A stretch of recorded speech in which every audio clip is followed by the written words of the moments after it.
ինձ ներկայացրեց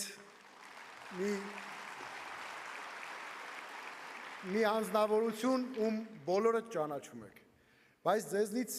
ոչ բոլորը գիտեն, որ երբ առավոտյան զարթուցիչից առաջ զանգ ենք ստանում իշխան Սաղաթելյանից, մինչ պատասխանելը անմիջապես հասկանում ենք, որ երկրին որևէ աղետ է սպասվում եւ իշխանը սկսել է իր աշխատանքը արդեն արտակարգ ռեժիմով առավոտյան ժամը ասենք 6-ից կամ 6:30-ից։ Եկեք եւս մեկ անգամ ծափահարենք մեր լավ ընկերոջը իշխան Սաղաթելյանին։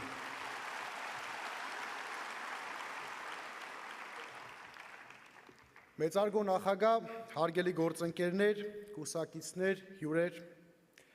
պետությունը որպես մեկ ամբողջություն բաղկացած է կենսական օրգան համակարգերից, որոնք էլ ապահովում են պետության բնականոն կյանքը։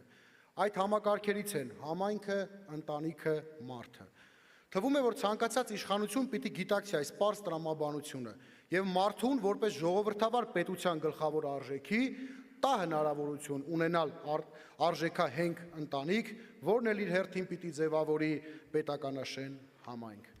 Մեր պատկերացումները հաճախ կարելի է առավելապաշտական համարել, քանի որ վերջին տարիներին իմ ներկայացրած մոդելը այսօրվա իրականության հետ պարզապես աղերս չունի։ Առաջ աչակենտրոն կուսակցությունը ստեղծվել հենց այս նպատակների իրականացման եւ կյանքի կոչման համար։ Այս իշխանության թիրախը ազգային արժեքներն են ու բարոյականությունը, իսկ միակ նպատակը ցանկացած գնով վերարտադրվելը։ Մեր կողմից ոչինչ չանելը կդիտվեր կամ որպես համաձայնություն, կամ անտարբերության դրսևորում, ինչը պակաս դավաճանական մոտեցում չէ։ Այդ պատճառով ինստինկտիվ եւ ժամանակի պահանջից ծնվեց այս քաղաքական միավորը, որն իր շուրջը սկսեց համախմբել նրանց, ում համար հեշտ ճանապարհները գրավիչ չեն, ովքեր պատրաստ եւ ունակ են անել առավելագույնը ազգային արժեքների պահպանման եւ մեր ինքնության համար։ Այսօրվա իշխանությունների կողմից վերը նշված վերարտադրությանն են ուղղված համայնքների որպես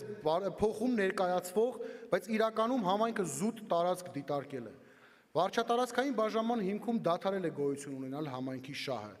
Միայն մեկ տրամաբանություն ունեն՝ խոշորացնել այնպես ու այնքան, որ հնարավոր լինի իրենց սրտի համայնքապետի ընտրությունը։ Իսկ զարգացման անհամաչափությունը ուղղակի աչք է ծակում։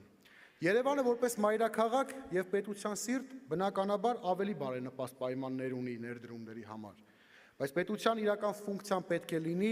համաչափության ապահովումը բոլոր համայնքներում ներդրումային հավասար հնարավորություններ ստեղծելով։ Հակառակ դեպքում մենք ունենանք թերաճ եւ գաճաճ օրգանիզմ, մեծ ու առողջ սիրտ, բայց առանց կենսական այլ օրգանների։ Եվ այս խնդրի լուծումը մեր գլխավոր անելիքներից է լինելու։ Փաստ է, քաղաքաբնակ մարդու կենսապահովման հիմնական աղբյուրը գյուղն է եւ իր հողից բարիք ստացող գյուղացին։ Հայ իրականության մեջ գյուղի հոգսն ու դժվարությունները հասկանալ ու կիսել պետք է պետական գերատեսչությունների կողմից, բայց այս իշխանությունների ֆեոդալացված մոտեցմամբ այդ գերատեսչությունները փակվեցին, ուղերձ տալով, որ առաջնահերթություններում չկա գյուղն ու գյուղացին, սա կիսափակ սահմաններով երկրի համար կարող է դառնալ պարենային անվտանգության լրջագույն սպառնալիք։ Աղքատությունը ձեր գլխում է, կամ առանց անգլերենի իմացության մոշ աճեցնել հնարավոր չէ։ Այս տխմարագույն թեզի կրողները,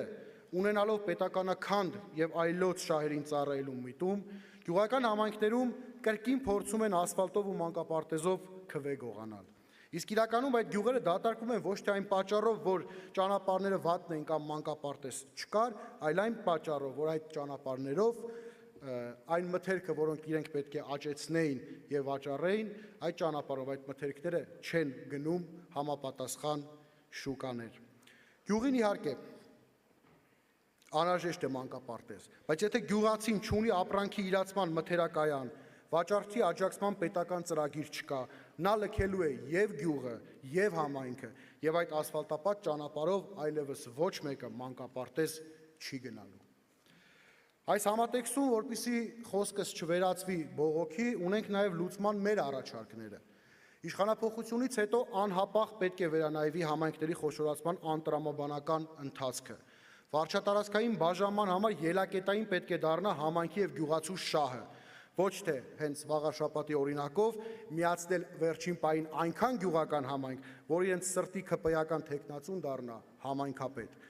Այս սարատավոր շրջապտույտը անհրաժեշտ է կասեցնել անհապաղ։ Ջերմոցային տնտեսությունները չպետք է դիտարկվեն տուրքերի եւ վճարների գանձման ցանկալի մատերիալ, այլ պետք է ստանան պետական աջակցություն, ռոռոկման համակարգերի թարմացումից մինչև ապրանքների իրացման նոր շուկաների ստեղծում։ Սա է պոպուլիզմի եւ գործնական կառավարման տարբերությունը։ Այս համատեքստում եւս մեծ անելիքներ ունենք։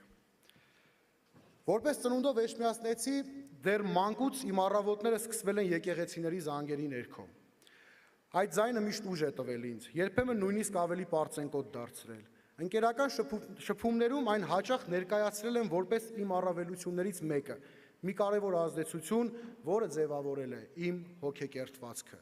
Նույնիսկ ամենահոռետեսական երազներում դժվար էր պատկերացնել, որ կգա մի ժամանակ, երբ ստիպված կլինենք հենց Հայաստանի իշխանություններից պաշտպանել հայ ինքնության հիմնական հենասյուներից մեկը՝ հայ առաքելական եկեղեցին։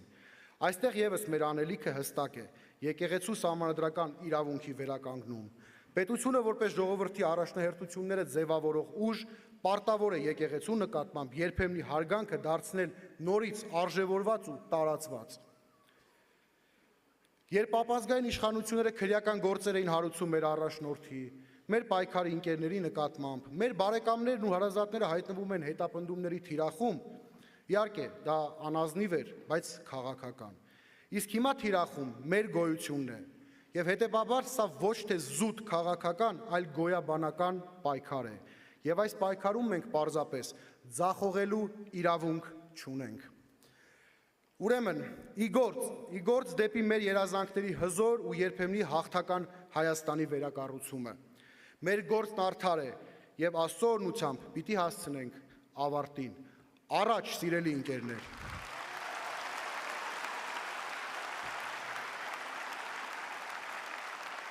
Շնորհակալություն։ Անկեղծ ասած, երկար եմ մտածել, թե ինչպես ներկայացնեմ հաջորդ ելույթ ունեցողին։ Երևս որքան էլ որ հայոց լեզուն իր բառապաշարով շատ հարուստ է եւ ոսկեղենիկ, սակայն կան մարդիկ, անձնավորություններ, ում մասին շատ խոսել պետք չէ։ Քիչ հետո ելույթ կունենա մեծ ոգու եւ մեծ ամուր կամք ունեցող անձնավորություն, հայ ժողովրդի, հայոց պետության հարատևման համար պայքարում օրինակ բոլորիս համար,